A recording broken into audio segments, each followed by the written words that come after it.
Hello, my name is Henry G. Today, I'll be presenting on air pollution inequalities. So as a brief outline, first, I'll talk a little bit about myself.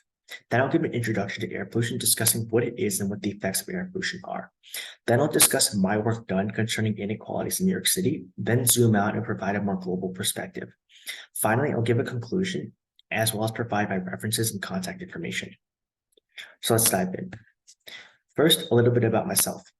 I'm a rising senior from New York and I attend Stuyvesant High School. I am my school's public health and Red Cross Club, which have really driven my interest in global health. I'm also interning at the New York Stem Cell Foundation this summer, and I'm a member of my school's debate team, biology club, and track team, and I plan to study public health in college. So what is air pollution? Well, air pollution can be broken up into three major categories. The first is gases. These are individual molecules that can have harmful effects on humans.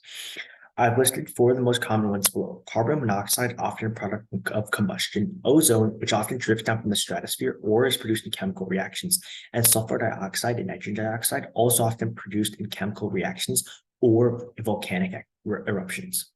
The second category is metals, such as lead, which are often produced due to mechanical stress induced on a metal object, such as scraping, which can then release small particles of metal into the air. And the last is particulate matter, which are small particles that are smaller than a certain size that can cause harm to human health, such as the soot released from burning coal.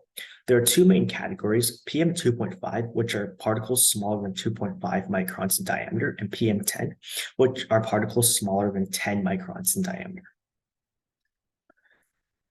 This is what percentage of the global population the World Health Organization estimates is exposed to unhealthy air.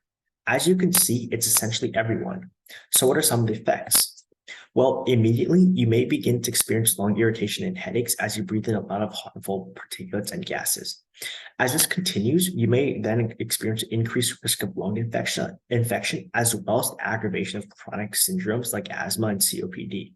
And finally, spending large portions of your life in an area with heavily polluted air can lead to an increased risk of cancer, heart disease, or lung disease. And this is because as you spend longer in polluted air, these pollutants have more time to seep into your bloodstream and organ systems, which can then cause damage. So here's kind of like an infographic showing how deadly air pollution can be. As you can see, there's a group of deaths caused by lung and heart issues, and air pollution can be attributed directly to a sizable proportion of many of these deaths, telling us that air pollution is actually deadly and does kill, making it a pressing issue. So what are the primary causes of air pollution? Well, the first is power and heating. This is things like fuel oils or coal burning or natural gas burning, often used to either generate power in some form or used for heating. The second main cause is natural causes such as forest fires and volcanic eruptions, which can release a large amount of air pollution at once. And finally, the third cause is industry. This is things like chemical production or manufacturing and its byproducts, which can then produce a lot of air pollution through the improper disposal of waste product. It's important to note that the major cause of air pollution now is no longer natural causes, but rather human-driven causes like power and heating and industry, showing that us humans are now responsible for most of the problems faced by air pollution. So now, how do we solve this issue of air pollution? Well, that's what my work tries to answer. So I partnered with a graduate student from Yale to perform a literature review in New York City to analyze how New York City is addressing the air pollution problems, as well as potential solutions to shortcomings. So two of our key initial findings: the first is that the past and present inform the future. Historical practices like redlining have affected this state, where redline neighborhoods often have higher levels of pollutants such as combustibles, which are PM particles, as well as certain gases that are produced from combustion. Secondly, we found that socioeconomic status is very pivotal in the treatment of air pollution issues, and that communities with lower socioeconomic status have a dual burden of both preventing pollution and also alleviating the effects of pollution, which is much harder. These communities are under-resourced and cannot make sure that they pollute in a reduced amount, and also struggle to have the proper resources to then adapt to the consequences of pollution. So what are some solutions we found to these issues? Well, we found a multitude of tools. The first would be regulation and policy. This looks like both regulations, policies to encourage individual choice, such as congestion pricing, as well as actions like subsidies that change the behavior of entire sectors and companies. The second tool we found is innovation. This requires new and cleaner ways to produce energy that can help drive things like a shift to renewables that reduce the amount of air pollution being produced.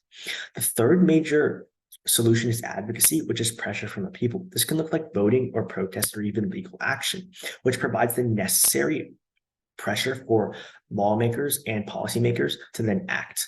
And finally, underpinning all this should be equitable thinking that involves all stakeholders and has a understanding of past wrongs.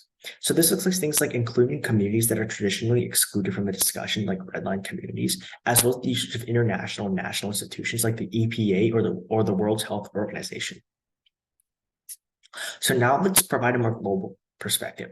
Our work is not only applicable in other cities, but the globe as a whole, as one of our key findings about how there are different resource disparities can be applied to how countries also have different resources. For instance, the US and China having different levels of development and thus different tools to fight air pollution.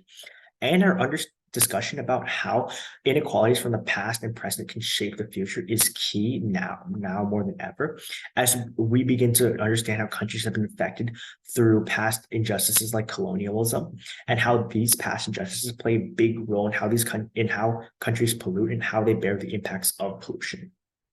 So to kind of visualize this, kind of give an example. We looked at sulfur dioxide as kind of like a way to understand how the past can influence the future. Asia and Africa now produce a large share of sulfur dioxide, but before it was mostly Europe and North America, which leaves a dual burden in Asia and Africa that Europe and North America didn't have, which was deal with the pollution of the past caused by Europe and North America, while also preventing pollution in the present as these countries begin to industrialize, which kind of shows how past wrongs can then create a more unequal future. The second main takeaway that we've kind of generalized to a global level is how socioeconomic inequalities influence air pollution. The diagram on the left shows how many deaths per 100,000 are attributable to air pollution. As you can see, the least developed countries often bear the highest burden.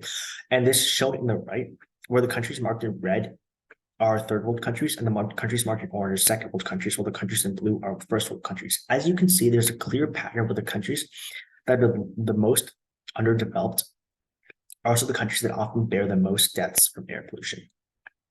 So in summary, air pollution is a major problem. It causes an increase of disease, millions of deaths every year. And although our work concerning air pollution is local, by kind of being able to generalize these findings of how the past has effects on the present and how socioeconomic status plays a major role in air pollution, we help lay the groundwork to analyze global inequalities. To emphasize, air pollution is a global problem because of the prevalence of how air does not discriminate between borders and travels across the entire globe. And in order to solve this kind of major issue, it's going to require a diverse array of methods such as policy action, equity, advocacy, and innovation, all working together. So here are my references, acknowledgements, and thank you for listening. And here's my contact information. Thank you so much, everyone.